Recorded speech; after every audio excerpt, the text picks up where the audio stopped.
Welcome back, everybody. Today, I'm going to teach you how to create a subpage in Squarespace. This is incredibly useful when you want to organize your website content into structured menus, making navigation easier for your visitors. Let's walk through the process step by step. First, open your browser and head over to squarespace.com. Once you're there, go ahead and log into your account using your credentials. This will take you to your Squarespace dashboard where all your websites are displayed. Once you're on your homepage, you'll see all the websites associated with your account. Simply click on the website where you want to create the subpage. This will open up the editor for that specific site, giving you access to all the customization tools you need.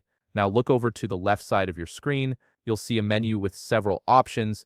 Click on Website, and directly under it, you'll find an option labeled Pages. Click on Pages to proceed. This section is where you manage all the pages and navigation structure of your site. You'll now see two main sections displayed: main navigation and not linked pages. These sections help you organize which pages appear in your main menu and which ones remain hidden or accessible through other means. For this tutorial, we'll focus on main navigation as that's where most of your primary content lives.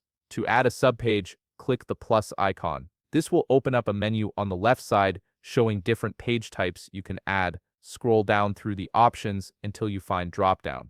Click on dropdown to select it. This is the key step that allows you to create a parent page with subpages nested underneath it. Next, you'll be prompted to name your dropdown. For example, you might name it Services or Products, depending on what content you're organizing. Type in your chosen name, then click Add Page. This creates the first subpage under your new dropdown menu. Here's where it gets flexible. You can add as many subpages as you want under this dropdown. Each one can be named individually to reflect different sections or offerings. For instance, under Services, you might add subpages like Consulting, Design, and Support. Simply repeat the process for each subpage you wish to create, naming them as you go. And there you have it. You've successfully created a subpage structure in Squarespace, making your website more organized and user-friendly. If you found this video helpful, please leave a like, subscribe, and see you in the next video.